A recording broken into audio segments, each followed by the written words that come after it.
What's going on, bro? Des, good morning. Bro King, good morning.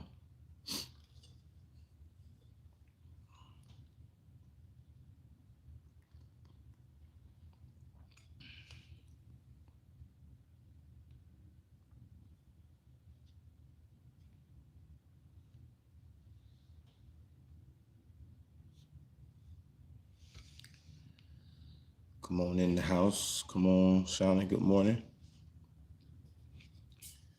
Good morning, good morning. Tara, good morning. Good morning, good morning, good morning. Minister Sanders, good morning. Rufus, good morning. Rufus, do me a favor. Let me know if you can hear me fine. Trying something over here on YouTube. Make sure you can hear me fine. Just give me a thumbs up or give me a reply. Okay, cool. Good. Good, good, good, good. Come on in the building. Come on in the room. I know I'm a little behind this morning. I know I'm a little behind, but let's get into this thing. Let's get into this.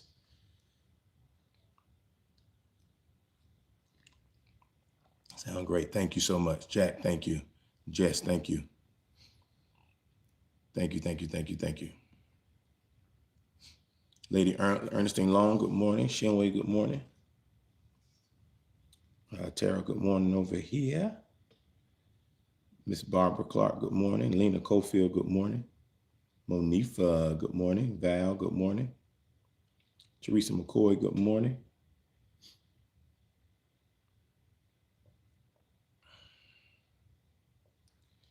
Daniel, you doing your thing on them pictures, bro. The media stuff look tough.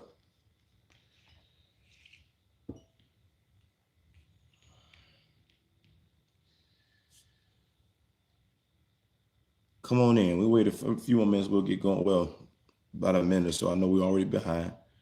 I'll try my best to catch up, get y'all back on track. I know you are either going into work or trying to sneak at work. You might have to catch the replay, and that's fine. Carol Hines Williams, what up, sis? Victoria, good morning.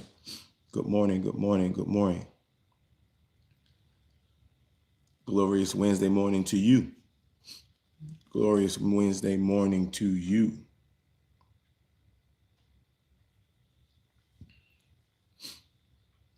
Nay, good morning. Off subject, but I see you over there getting. You can get it. You get it too. You give me the secret. Thank you. Thank you. Yeah, we'll talk. We'll talk. I literally, I always been a workout guy, heavy weights, but man, I had to switch it up a little bit, but we'll talk. Inbox me. I'll let you know. Miss Wileen, good morning. Good morning. Good morning. Kevy, what's up down there in Florida? Nah, you too mega for me. Let's get it. I know we're behind. Let's get to it. Father, we thank you for this moment. We thank you for this time. We thank you for this space. Be glorified, be lifted up. We give you praise. We give you glory in advance for what you're saying, for what you're doing. In Jesus' name, amen. All right. Listen, day 17, actually 21 falls on a weekend. So we're only 2 days away. This is our last week in this series. Hopefully this has been a blessing to you. This has helped you. Yeah, I know it's challenged you. But hopefully it's been a tremendous help to you, a tremendous blessing to you. That is my prayer. That is my prayer. So let's get right into it today, man. Right into it. Let's start with our daily. You know what? I hadn't done this in a while. I've been missing this last few days, and for y'all, forgive me. So actually, Daniel King, I think, was number one in today. Long Street Smiles, number one in today in our top five. I ain't done my top five in a minute. Desiree Wright was number two in today. Shauna Hinton was number three in today. Evangelist Elaine Sanders was number four in today. And I think Monifa was number five in today. Let's give our top five a hand. I don't want to stop giving y'all's props. Narissa says warfare on the wheel. Warfare on the wheel Wednesday. Uh-oh. You're going to beat that warfare. I know that. Rufus, you right there. You was honorable mention, sir. You was honorable mention. So thank you so much for sharing and getting in there. So I'm going to give you you was almost a tie for fifth, Rufus. I think I'm going to give you a tie for fifth just because of your faithfulness, sir. Just because of your faithfulness. All right. But let's get ready to go. Let's get ready to go. Let's get ready to go. Shauna says wisdom of words on a Wednesday. I like that. Jamaica says, can we get more volume? You need more volume? Let's see. I can give you more volume. How about that? Is that better? Try that. Let me know if the volume's good. Turn up the volume. Turn up the volume. You can barely hear. Okay.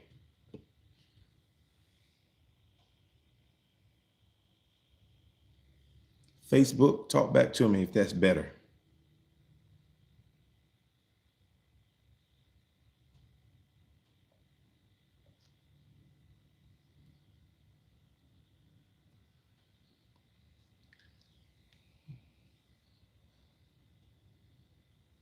Well, you can't hear me. Okay.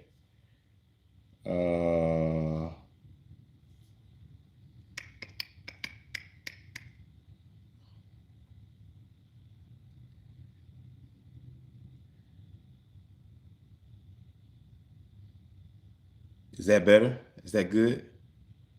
Did that work? Because I was gonna have to change up my mics for a minute. We good? Sounds good? Okay. All right. All right. Good.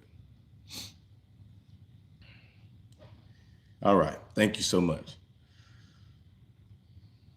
On these powerful mics, some phones and some can't take a lot, so I had to dial back. So I changed mics over to this computer, and mostly the computer is better. So good. So let's get into it. So our daily vitamins, what we're going to talk about is Proverbs 25 and 28. Of course, we've been talking through this. A person without self-control is like a house with its doors and windows knocked out. A person without self-control is like a house with its doors and its windows knocked out. Like a city, in the Amplified says, like a city that is broken down and without walls, leaving it unprotected, is a man who has no self-control over his spirit and sets himself up for trouble, right?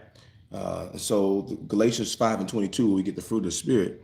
It says it like this: but the Spirit produces love, joy, peace, patience, kindness, goodness, faithfulness, humility, and self-control.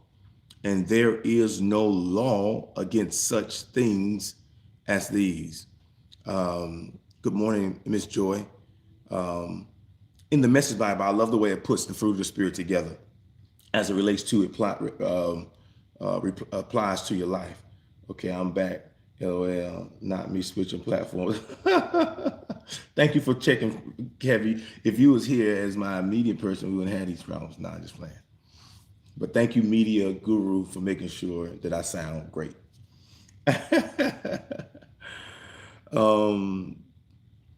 But it says like this: but what happens when we live God's way?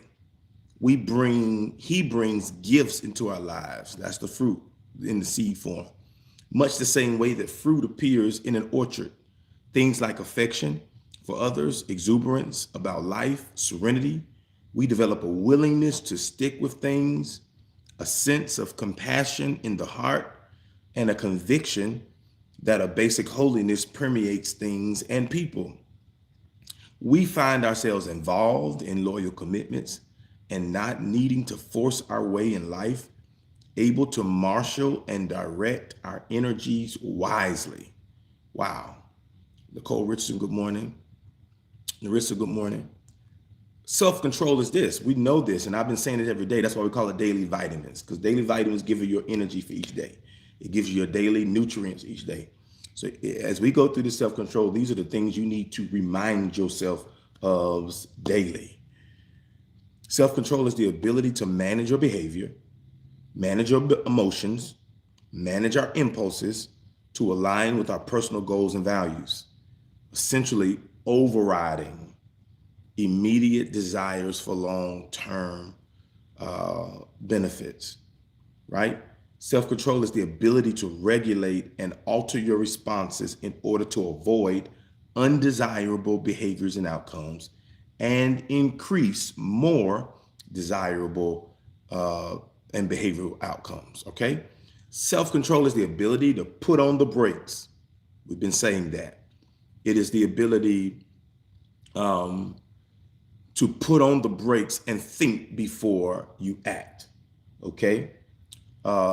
So today, I want to deal with the subject, and I think I promised week 1 that we probably would get back into this because it deserved a day on its own.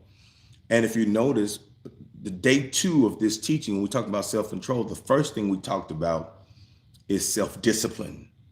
And I talked about self-discipline needing a day on its own because without discipline, you don't have the regiment to actually allow you to be in control. It is the discipline that causes that. And this teaching today probably should have been day 3 because it's that important. Right after self-discipline, I think the other thing that's right behind or right beside self-discipline that's going to make self-control possible is what we're going to talk about today. So this word have been inserted in a lot of my teachings because it's very vital to it. But I know it deserved its own day, but today we're going to give it to it. We're talking about today self-awareness. Self-awareness. Somebody type that. I must become more self-aware. Yeah. Ebony Rames, good morning. Dr. Godboat, good morning. Stephanie Austin, good morning. Donnie Ray Cubberson, good morning. I must become, my beautiful Destiny 18, good morning. Reagan, good morning. I must become self-aware. Tiffany Lynn, did I say that? Good morning. Good morning. Somebody type that. I must become more self-aware. I don't care if you think you are already. I must become more self-aware. Share this if you haven't. Tag somebody that needs to hear this. Tag somebody, share this. Let's get this thing going. I must become more self-aware. If I'm going to operate in more self-control, I must become more self-aware. Okay? It is imperative. I want to talk about this today because I believe that it's something that is so important in self-control. Because, and I'm gonna say this at the end of my message, so if you hear it again, I'm warning you, I'm going to repeat myself, but I think I need to insert it here. You can't control anything you don't know anything about. You don't even know what to put up. If you can't put on the brakes if you don't know it's out of control. You can't you can't override something you don't believe needs to be overridden. Christina, good morning. Yeah, you can't regulate something that you haven't even identified needs regulation. Yeah, so if you're not aware of who you are, if you're not aware of your tendencies, if you're not aware of what you have the capabilities and abilities to do, it's going to be hard to manage it, right? It's going to be hard to manage things you're not aware of. And so I want to deal with that and hopefully help us to understand that today. Self-awareness is the conscious, objective understanding of one's own character, emotions, feelings, motives, and desires. Can I pause and say this? It's such a healthy thing, even though it's a courageous thing, when you start being honest about your motives. Woo! Oh man. When you're honest about your motives, you can keep yourself from going down detours and rabbit holes because your emotions start to get you wanting something for the wrong reasons. Yeah. That's one of the, I'm telling you right now, when you get that, when you can start asking yourself, why do I want this? Why am I so angry? Why do I want them to get it so bad? Why do I want to be successful? Why do I want God to bless me and blow me up? Is it because I want to bring him glory, or I just want to gloat in front of people that talked about me? What's my motive for this? And once I understand my motive, it's going to help me so much in controlling myself, because it's going to be able to reel me in because of my morals and my character. It's going to be able to reel me in and say, you know what, I shouldn't even think like that. I'm just going to let that go. Once I figure out what my motive for a thing is, 9 times out of the 10, it's going to help me evaluate whether it's good to continue to pursue or not. Right? What's your motive behind it? Because that's one of the ones that gets so under the radar, and we let that slide, and we don't really think about motive. Come on, somebody. A lot of times we focus on character and emotions and feelings and desires, but boo-boo, you cannot run past motives, because pure intentions, Lord have mercy, can either take you to great places or it'll keep you in low places. Pure intentions can take you in low places, great places. Wrong intentions will keep you in low places. Sometimes that's why you're so frustrated and bitter and angry, because you don't understand why God hadn't yet. You done the work. You went to school. You've been faithful. You done stayed in place. You've done everything was asked, and you still ain't seeing results. Have you checked your motives? Have you checked intentions? Ooh, I like that, Tara. Have you checked MO? What's your MO? What's your mood and mode of operation? What's the meaning behind your why? Is it rageful? Is it revengeful? Is it to be spiteful? Is it to compete? Is it to keep up?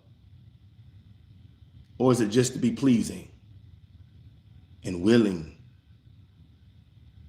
and a blessing and helpful? Oh my Lord. Man.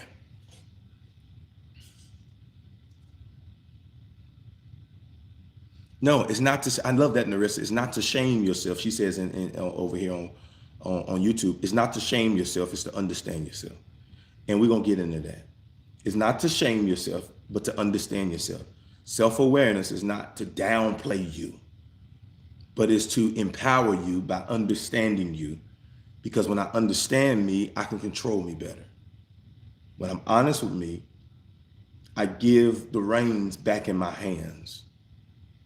Yeah. Morning, Mark. Here's the reality. Self-awareness is a conscious, objective understanding of one's own character, emotions, feelings, motives, watch this, and desires, including how these internal states affect oneself and others. So when I have self-awareness, it's not just understanding me, but it's having an idea on how I affect others, how me being me affects those around me.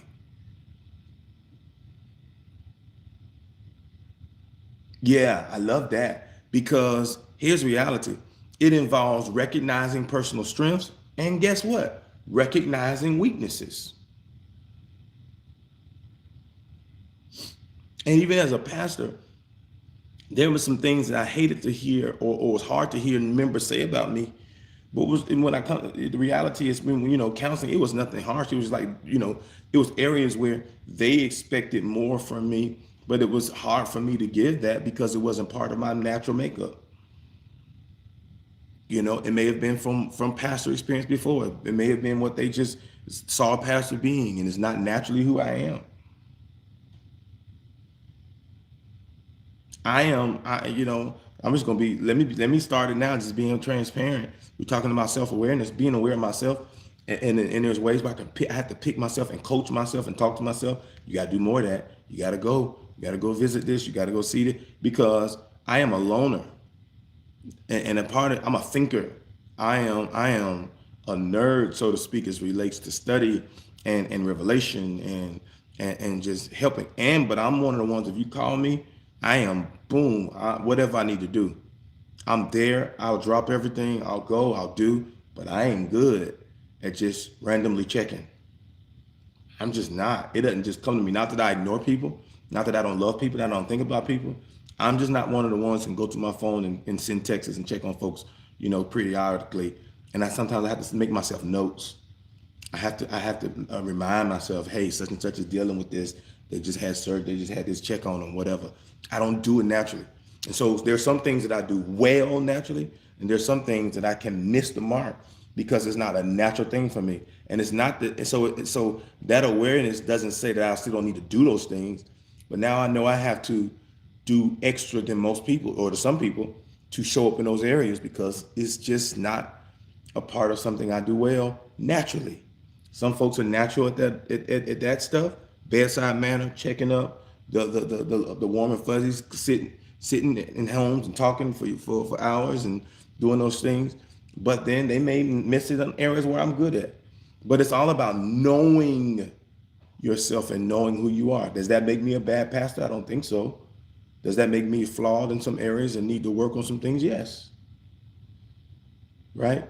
So I think we need to really be that, but that's that self-awareness piece and knowing the work that needs to happen within you. Self-awareness, watch this. It is recognizing personal strengths, but having the strength to recognize weaknesses, values, and behaviors to foster personal growth, improve decision-making, and build stronger relationships. Self-awareness is balancing internal self-perception with how others view you. There's a balance. There's a balance of an internal self-perception. In other words, there's a way I perceive myself, and there is a way others perceive me that in most cases is different. And we don't need to go too far left and right with those perceptions. We got to find a balance in it. Because if you get to the place where you start seeing yourself just as others see you, you'll still be out of balance. Because everybody who sees you a certain way, their motives ain't right. But then you can't just see yourself and be okay with how you see you and don't care about what everybody else sees. Then you out of balance there because your motives ain't always right.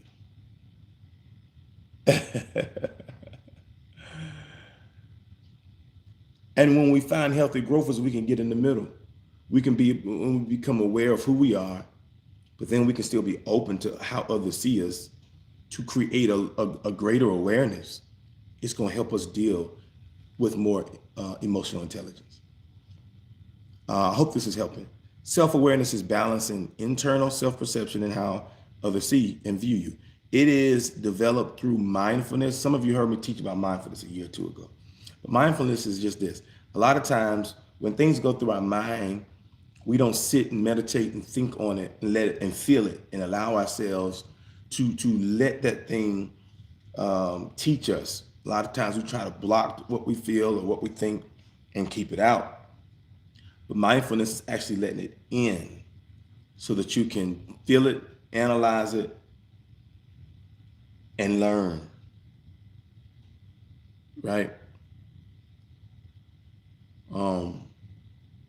So self-awareness is developed through mindfulness, through journaling. Some people like to journal. It means to get stuff out. It's powerful when you can see how you feel and your reaction and your actions and what you want to do or what you want to say, how you feel.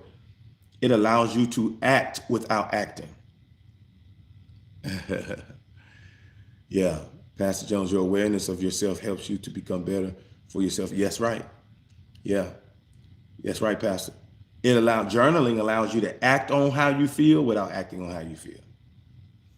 That's why it's been so prohibited for people to read others' journals without their permission. Let me sip on that. That's gonna help 5 of you if you learn to do that. Journaling allows you to express that you really felt and what you really want to do and how that person really made you feel. and the things you're going, and it causes you to work through those things before you respond to those things. So that's why when people hide their journal, that's why journals are locked.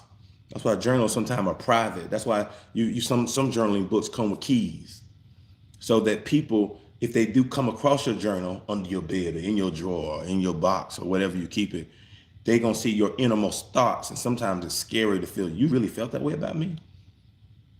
No, I worked through my feelings about you that way. It ain't how I ended up feeling, it's what I felt in the process of coming to how I should feel. Yeah. So a lot of journals uncover some things that the mind and the feelings and emotions had to regulate through, so that the rationale in us could begin to speak. And most of the time, the people we present is not the people we are in our journal. That's why journaling is so powerful. It gets things out without having the behavior speak, or you having to live with the results of your behavior because of what you felt, because you didn't have a platform. So it's developed through mindfulness, through journaling. Watch this. Through seeking honest feedback to uncover blind spots. Yeah, this takes courage too. Ask people you trust. Pastor Jones on here, I do this too. I use him for this all the time. He does the same thing with me, but me probably more so than him, because sometimes my personality can be polarizing to some people, and it's not my intention. And so I asked him, bro, how did I come across right there? How was that? Was that cool? Was I too hard? How did you feel when I said that? Or you listened to that conversation, or read this I'm about to say. Is this cool? Is it too harsh? Should I send this? Should I just not say nothing at all? You should have those people in your life that can give you honest feedback to help you uncover blind spots, and y'all won't fall out over it.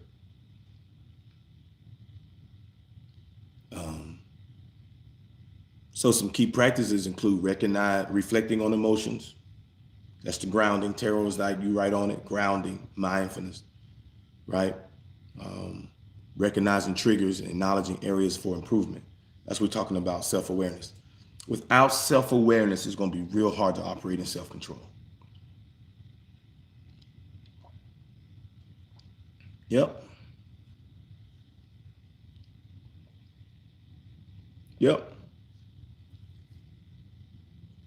Kevin, journaling allows you to express what you can't explain. Absolutely. Yeah. Good morning, Valor. So key aspects to self-awareness in a deep dive. Let's go deeper. Key aspects to it that we got to understand is internal versus external. Because true self-awareness is a balance, like I said earlier. True self-awareness is a balance between understanding your own internal states, your emotions, your beliefs, your feelings, and understanding how others perceive you. That's right, Tiff. Shauna says, reading the Bible helps me to keep myself in check, my mind and my body. Absolutely. How I respond to think and say words through God, leaning on God's word. That's right. You better keep doing it. Apostle Kellum says, sister works closely with me, and she could always recognize blind spots that I don't see. You got to have somebody, Apostle. Meta Marv, good morning. You got to have somebody to help you recognize those blind spots. I want you to understand, we're talking about self-awareness. One of the biggest things about self-awareness is this.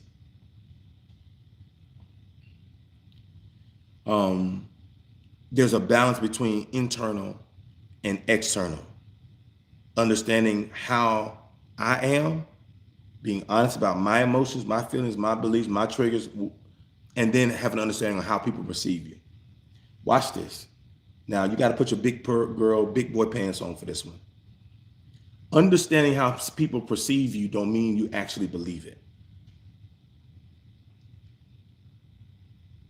Doesn't mean that you're willing to make that a part of your character trait.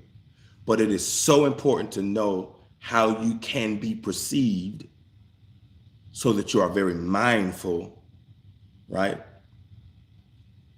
about how you present yourself, especially to in those areas, in those arenas, or toward those people. It's not a fakeness, it's an understanding.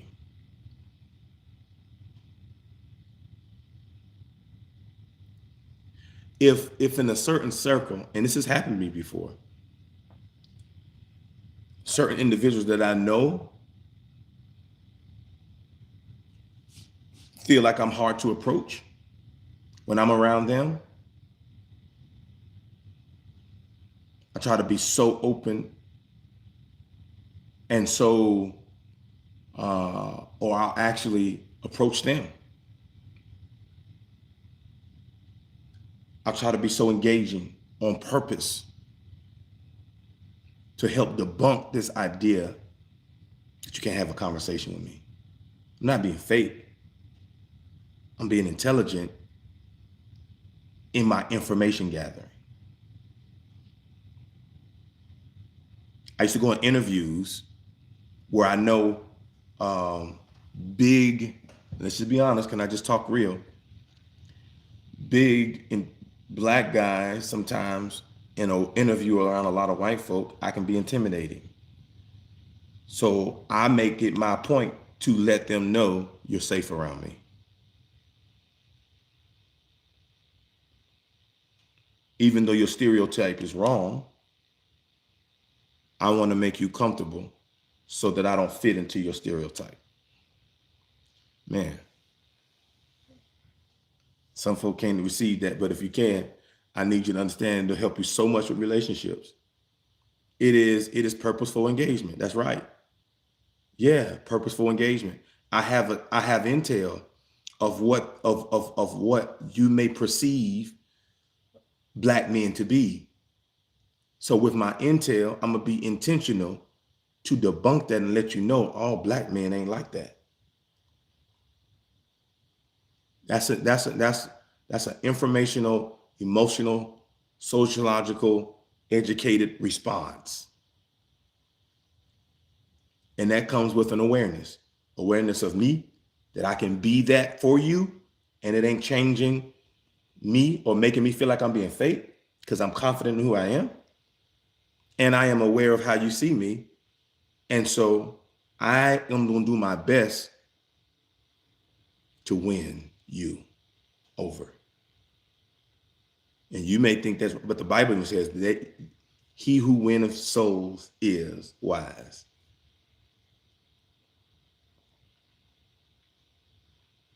That we should prefer our brother even over ourselves. But that's that take me down a whole nother road. I can so receive that and have done the same in my interaction. Absolutely. That's an intelligent communicator. Because if you're offended or fearful or nervous or intimidated by me before we speak, you ain't listening to a word I say. You're too busy clutched. So let's go. So you have to have a balance between internal and external. And then there's something called situational self-awareness. It is a temporary state of being conscious of one's current immediate actions and surroundings. That's what that was a mix of what I'm talking about as far as external. How are you situationally? There's a self-awareness situationally that can help you, right? Then here's one. Here's a big one. Here's a big one. It's called dark side awareness. I had to sit there because I want to draw y'all in, because some of us don't want to admit this, but we all got a darker side to us that we try to keep people away from, that we don't want them to come out. We don't want to go there. We don't want nobody to see. And most times we don't even want to deal with. Let me put it this way, our shadow self.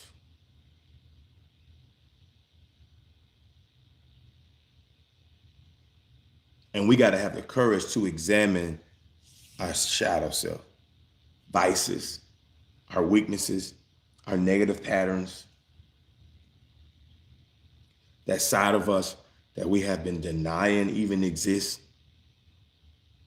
right? So the dark side, talked about the blind spots. These are areas others see in you, but you don't see. Overcoming them requires asking for feedback from trusted peers, family, and colleagues. Blind spots. Apostle Kellum just said that. Talk about blind spots. Having her adjutant, somebody walk close with her who knows her heart, that can see blind spots she can't see. That knows her faces. And people around me know my faces. Uh-oh, what's wrong? You done made that face. Try to hide it. It's a blind spot. Or maybe I didn't know I was even making it. So hear me. Self-awareness is not a static skill. It's not real, it is not something that 3 steps and you're done. It ain't a 2-week training and you got it. It's not a 2-month course and you'll be set for life.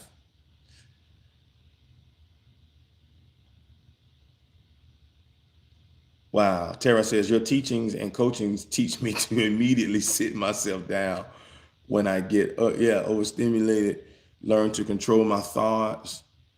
I love that. Words and actions. Absolutely. Stimulation happens everywhere. I'm going to deal with this a little bit. And Tara, you bringing up something that we're going to get into in a little bit. That's so good. Jess, that's right. It's the self you have no control over. That's so good. That's that dark side. So if somebody takes me there to that dark you, that shadow you, and that's usually what you ain't got control of. You ever been somebody who's calm, collective, until somebody, or they get to a place and there ain't no coming back? Because a side of them is now loose that they have never coached. Because they didn't even want to acknowledge and face. Oh my God. Those of you in athletics know when you put somebody on the court with no coaching, they just doing everything. They don't know the rules. They running with the ball, playing basketball. They trying to shoot over the goal. They don't know how to pass. They don't know how to dribble. They don't know nothing because they've been so isolated and put it shut in the corner and try to act like it don't exist that you ain't even coached that. And when that side of you comes out that you ain't even coached, that's when people say, dang, I ain't know you had, watch this, I ain't know you had that side to you. I ain't know you could be like that. Hey, Valencia, Gabo, I ain't know you could go there. Oh, you've been seeing the coach side of me. You've been seeing the pieces of me that I have acknowledged, that I have embraced as being part of my growth process, and that I'm working on. But there's a side of me that I'm so embarrassed about that I've tried to lock in the corner, and it ain't got no coaching.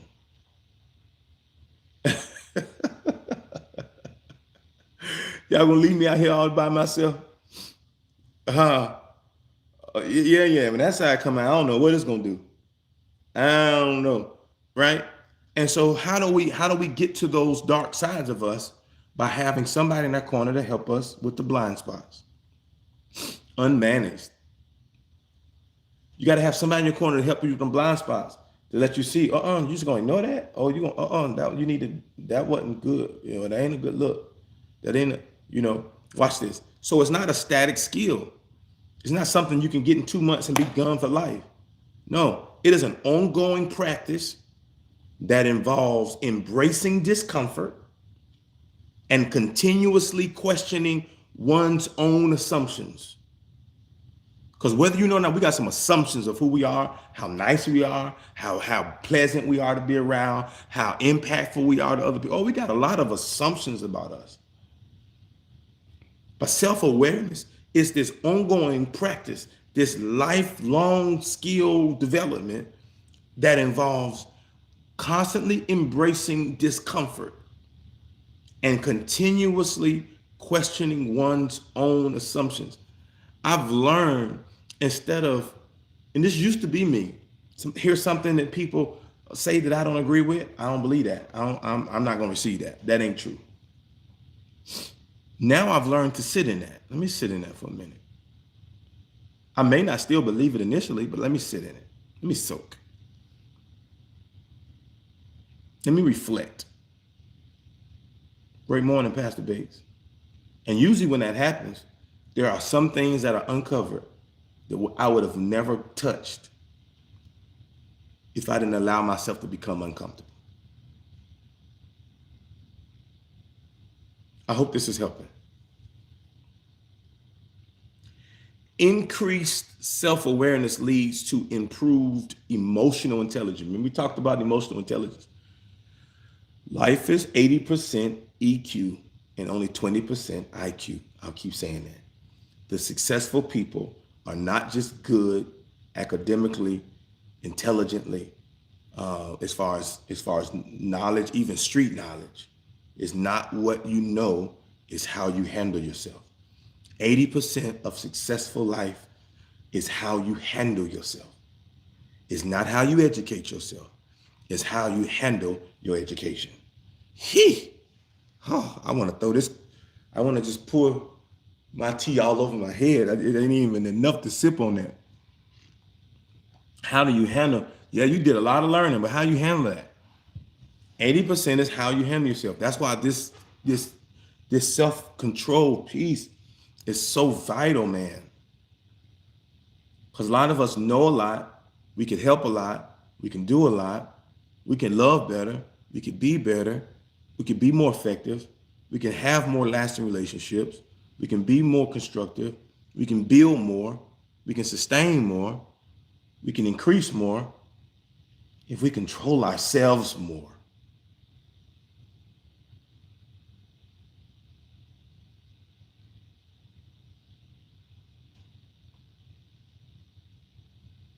That's right, Minister Gray. Blind spot. So that's why the scripture tells us, he that has begun a work will continue until Jesus returns. So it will clearly show us the work is continuous.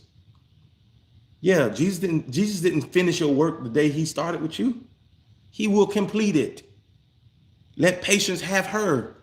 I said over and over again, when you see her in the Bible, that means it's a womb bearing. It births. It produces patience working, things continuing. Hey, Sable, things moving. Life is 80% EQ. And when we are emotionally more stable and intelligent, and we can handle ourselves, we'll find ourselves in lasting relationships, partnerships, and be more productive in life. Watch this. Because what goes along with that 80%, 20% rule, I just felt led to include this. Let's go back. Remember that saying that says life is 10% what happens to you and 90% how you respond? So if 90% is my response, but I'm not emotionally intelligent with my responses, then I'm unstable in 90% of my life. Ooh, Lord have mercy.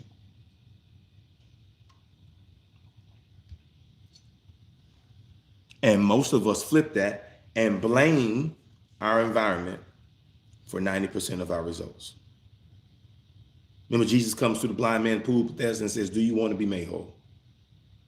He didn't even answer the question. He responded with his excuse of his environment. Nobody was here to put me in. Every time I stepped in, somebody stepped in front of me. Because there was no self-awareness that can have him to take accountability that after 30-something years, bro, you could scoot it to the end of that water.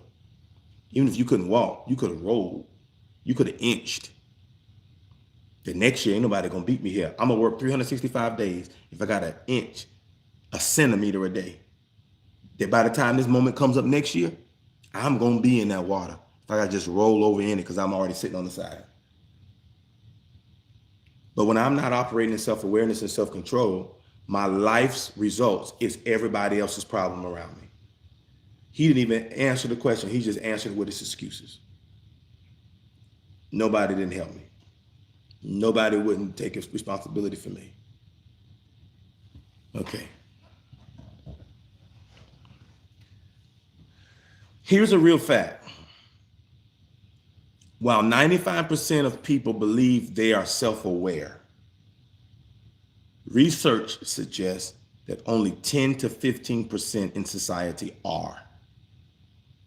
Let me say that one more time. This is a real statistical number. You can trace this. You can do your homework if you don't believe this.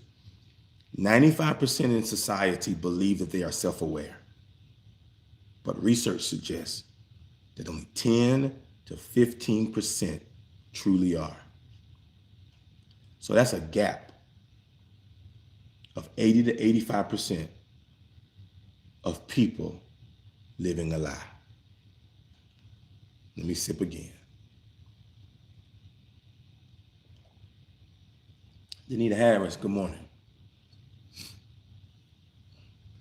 You try to make yourself believe you're aware of who you are when you haven't even done the work to become aware.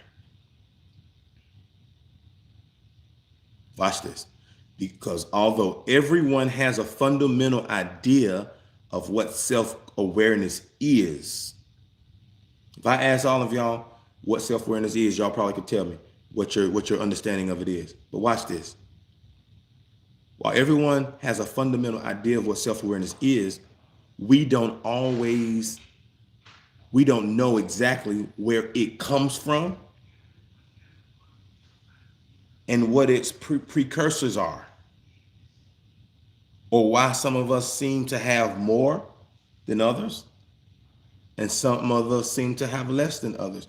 We may have an idea on what it is, but we don't know where it stems from, what the precursors are. How do we get there? How do we get better? Why do I innately have more than others? Why? Because we don't know the landscape of how to produce it and where it comes from and how to get better at it. And this is what I'm trying to help us with today. This is what I'm trying to help you. This is what I'm trying to help you with today. Help us with today. And watch this. I found something that was a blessing to me, and I'm gonna share it with you. It's called the 5 pillars of the inner landscape. When I say the inner landscape, the inner workings of you internally, your landscape internally. So there's 5 pillars of the the inner landscape, right? So if you want to go after deep awareness as it relates to self-awareness is often deconstructed. Deconstructed means broken down into 5 manageable components. It's called the inner landscape. 5 manageable components that deep awareness is deconstructed into, or it falls in. Number 1 is emotional recognition. When you learn to name specific emotions that you struggle with, or that you feel irritated, mad, bad, over it, frustrated. Watch this. And some of you, I think somebody said this earlier, and I said it when you said it earlier, that you was in my message. I don't know who that was that said it, but this is what I was thinking about. Because when you have emotional recognition, it's not just in recognizing the emotion, but it recognizes where it sits. Where it sits in your body. Okay, how can I make this live?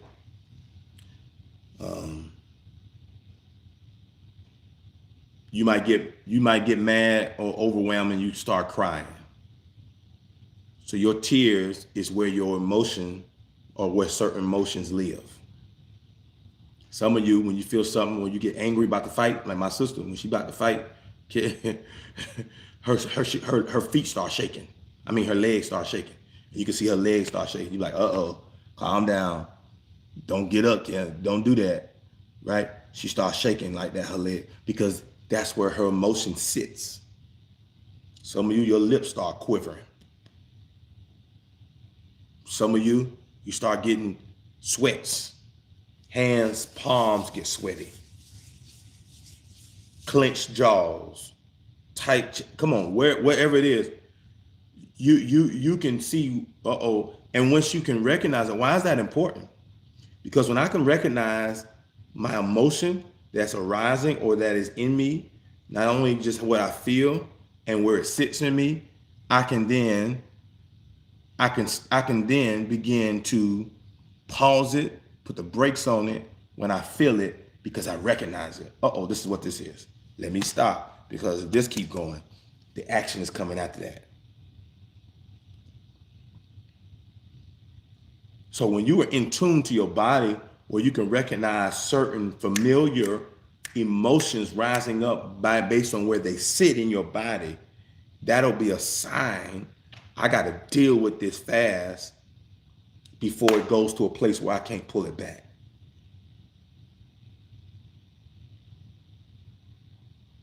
And if you sit and think about it, you'll realize where your emotions sit in you.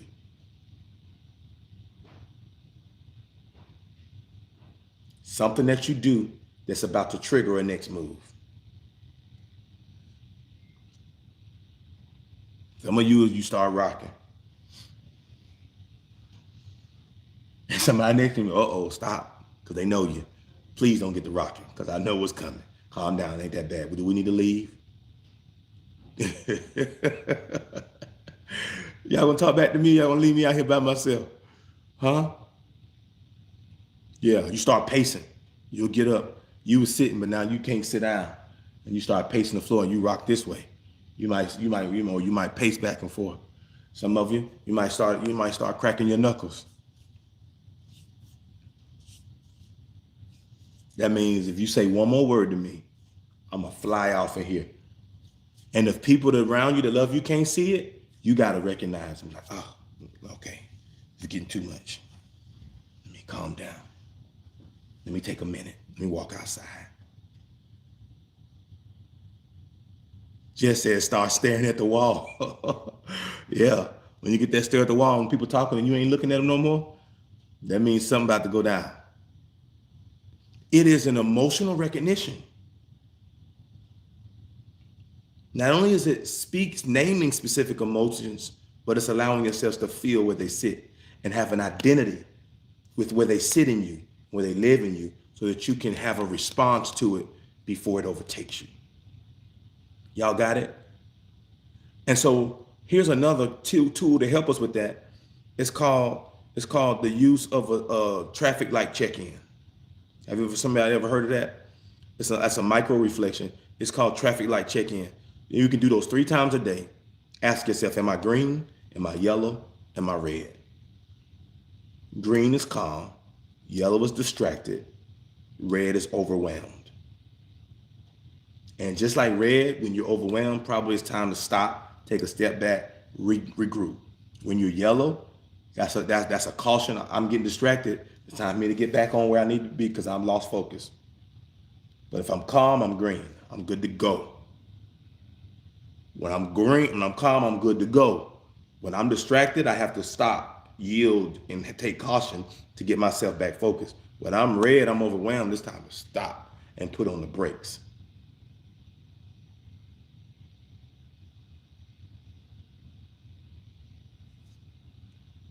Man.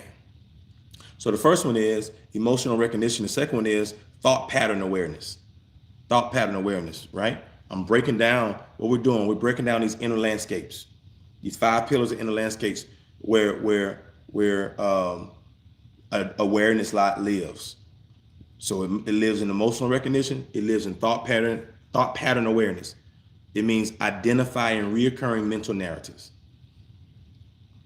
habitual self-comparing, catastrophizing, everything is bigger than what it is. It means you start to recognize patterns of your thinking. Like if something is missing, you automatically think somebody stole it. It can't be that you just left it somewhere and you forgot where you left it. And 9 times out of 10, that's what happened. But as soon as it ain't where you thought it was, somebody came in here and stole it. That's why I can't leave nothing around here. These niggas on here, they don't respect nothing. I'm tired of these people. And you done went off on a tangent because you done thought somebody stole your drink. But you forgot, you took it upstairs, left it in the place on the table, and came back downstairs and forgot you left it. And then later on, you go up to say, "Oh, here's my drink right here." So thought pattern awareness, Tramika, is number 2. Number 1 is emotional recognition. That's when you can name the emotion and you can recognize where it's located and where it sits in your body. That's number 1 if you're taking notes. Emotional recognition. Number 2 is thought pattern awareness. It's reoccurring mental narratives. You didn't made this narrative that everybody out to get you because this is what you do.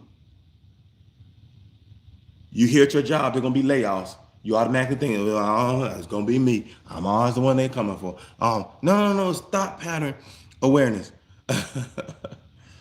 And so when we recognize those patterns, we got to start doing some stuff to really shift our thinking and shut that tape recorder off in our mind from going a certain way. And one of the ways we can do that is ask ourselves what instead of why. Because if you ask yourself, why are you feeling like that? Then you go to, everybody fault and what they did. That's why I'm always feeling like this. And I can't get free from this because I can't get them from around me. And I need to change my circle. The why will keep you in a recurring loop. But if you ask yourselves what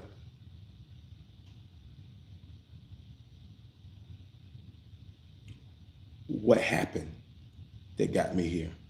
What is causing me to feel so mad? What are the circumstances that's got me feeling like this? What can I do differently next time to help me respond in a different way?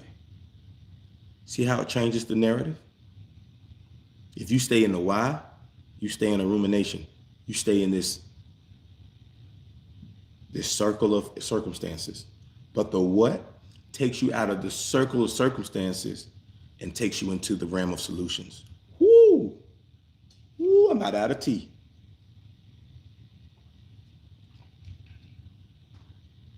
Number 3, I got to move. Man, I'm out of time. I got to move. Number 3 is behavioral tendencies. Noticing automatic reactions under stress, like withdrawing or becoming defensive. You start to recognize that yourself. I get stressed out, I leave. I withdraw.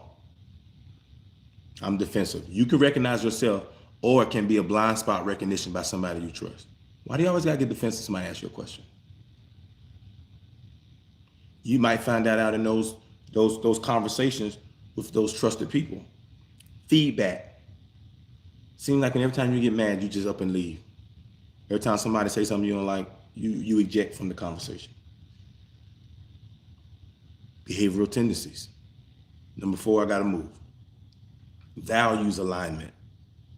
That means disguising between your authentic principles and those opposed by society or family. Some of us have become a certain person, or we do certain things not because we believe in it, but because people expect us to. It's been a part of your family. Doesn't necessarily mean it's a part of your makeup. And part of your self-awareness is understanding the difference. And sometimes you can't change because you don't know if it's even right to think for yourself. Yeah. A lot of you, God is calling you to higher, calling you to greater, calling you to better. But it's hard for you to fathom the fact that you're doing something different than your family and those around you have always done it. You don't want to stick out like a sore thumb. You don't want to hear them out. You don't want them looking at you like you think you're better than everybody else. So you just conform. You stay quiet. Even though your silent conforming is killing you. Your values are not aligned properly. And the last one we talked about, is blind spot identification. Actively seeking the unseen parts of your personality that only others can see and observe, right? All right. Those are the 5 areas that awareness lives in. So if you want to become more self-aware, you've got to deal with those 5 things and grow there. And you want to find your self-awareness overall getting better. All right. So what's the benefits? We're going to close with this. What's the benefits of self-awareness? Improved relationships. Listen to me and listen to me carefully. Being honest with yourself and confronting the things you're afraid to face develops a self-awareness. And what this does, it shows up in relationships as authenticity. And everybody loves an authentic person, even though it's a flawed person. You want to see a healthy relationship? It's a relationship where both parties can be authentic about their struggles and their growth and their work, and they can be honest and vocal about what they do well and what they don't. And they can own their weaknesses with confidence just as much as they own their strength with confidence. I'm telling you what, you want to see a relationship soar? Get two authentic, confident people together that are confident about their struggle, confident about what they're good at, and aware enough to be honest. I don't care if it's a friendship, a partnership, a business relationship, a marriage, that relationship is going to work. Because a person can deal with faults better when they can see, you see and identify it too just as much as me, and you're aware of it and you're working on it and you take ownership of it. You want to talk about trust being built? You want to talk about somebody getting in a foxhole with you? Let authenticity be a part of your makeup, and not try to mask something that you don't want to adjust or you don't want to face yet, and act like you're not a person that people experience every day. That's what gets people to back off from you.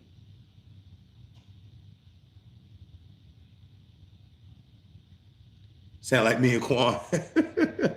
But when you can be genuinely honest with each other and to each other, when you can call somebody out on their mess and they be like, girl, you know what? Boy, you know what? That's me. You right. I got to be better, don't I? When you can call them out on their mess and they don't lose it, and you can call yourself out on your own mess, you got something. You got something. Oh, you got something. So it's going to improve relationships. Second thing that it does is that it gets us to the place of emotional regulation. And that's where we got to be if we're going to get to the place of self-control. Emotional regulation is the ability to control and work through what you feel instead of letting what you feel control you. Let me say that one more time for the people in the back of this line. Emotional regulation is the ability to control and work through what you feel. You're going to feel it. You're human. This series is not about getting you to feel different. It's about getting you to respond different about what you feel. Oh man, I might not. The Bible says be angry, but sin not. The anger is not the sin is not in the anger. The sin is in the behavior that comes from not being able to control your anger. So all the stuff that you feel because you're human, you're going to feel it. But when I have emotional regulation, I don't let that take over my behavior. My ability to control and work through what I feel allows me to control how I present me and not my emotions and my impulses. It is the ability to manage your behavior, impulses, and your emotions. It gives you the ability to put on the brakes. It gives you the ability and the control of your car again. Your car is powerful. It can go 120, but that doesn't mean you need to go 120 every time you get in the car. What happens? You control the gas. Your car has a gear shift on purpose because there are many different maneuvers that your car is going to have to make that you got to control. Your car don't just come and drive. Your car don't just come with reverse. Your car just don't come with neutral. It doesn't just come with a brake. It comes with gas, but it just don't come with gas, a gas pedal. It has to have a brake. All of those mechanisms are important. It's a powerful vehicle, but it has control features. That's why it has cooling systems. Because if it get overheated, it'll blow up. So it has something to cool it. That's why it has an oil that needs to run so that it can lubricate the parts and not let a lot of friction cause fires and cause things to get stuck. I'm teaching this morning. I'm teaching. So it's the operator of the car that determines whether a powerful vehicle is operated properly. You are powerful, but you have to operate your vehicle with knowledge and with patience and with intentionality. You got to know when to drive. You got to know when to stop. You got to know when to back up. You got to know when to back out. You got to know when to cool off. You got to know when to oil yourself. You got to know when friction is too much. You got to understand who it is that you are presenting. so that you won't be a danger to others and you won't be reckless to yourself. Because you can't control what you don't understand. I'm closing right here. Self-awareness is the ability to recognize and understand your own emotions, thoughts, and your triggers, whereas self-control is the capacity to manage those impulses and behaviors to align with long-term goals. Put it in a nutshell like this. Think of it this way. Self-awareness is the diagnostic. It is the knowing. Because there's a difference to know what's wrong with your car and actually get your car fixed. You can get a diagnostic to tell you what's wrong with it. But you can check it, but that don't mean your car gonna start working better once you get the diagnostic. You still gotta take the time to fix what the diagnostic tells you is wrong. But without the diagnostic, you don't even know where to fix your car because you have not identified the problems. I hope this is making sense. So when I'm self-aware, I do a diagnostic of my life. And it's when I begin to start knowing where my work needs to be. Self-control is the executive in the room. It is the doing. It is the decision maker. So after I get that knowledge, then I have to start doing. So my self-control is the actual execution with awareness essential to guide effective and conscious action. Okay? So put that together. What does that mean? If you are aware without control, you may understand why you acting the way you act, but you still ain't changing your behavior. I've been around people. I say this all the time in my coaching. It's a good start to start being aware of now I'm being too mean. I did that wrong. Oh, I didn't handle that. And sometimes awareness comes after the fact. But then you got to get to the place where your awareness starts to change something. If you're around a person that's always aware but never changes it, you're still gonna be frustrated. Because you're telling me you're doing all this and you gotta get better, but you never get better. So awareness without control is where you may understand why you're acting the way you act, but you fail to change the behavior. Control without awareness, you may start managing your actions a little better or acting a little better, but it can't be sustainable because you don't have no awareness of where your real problems are. The synergy of the two, true effective emotional intelligence requires both. And emotional intelligence is 80% of our success in life. You got to have both. Using awareness to identify and use control to act accordingly. Hope this helps. It's your word for the day. Father, we thank you for this time. We thank you for this space. We thank you for this opportunity. Give us grace to implement what we have learned today. And we thank you in advance in Jesus' name. Amen. All right. The fact that you're watching me and the fact that you're listening to me is a sign that God's not finished. He gave you a new mercy because he gave you a new day. Do me a favor. Take what he gave you. Win what's in front of you. Winners win. That's who you are. So go be who you are and do what you do and win your day with self-control. Love y'all. See you in the morning.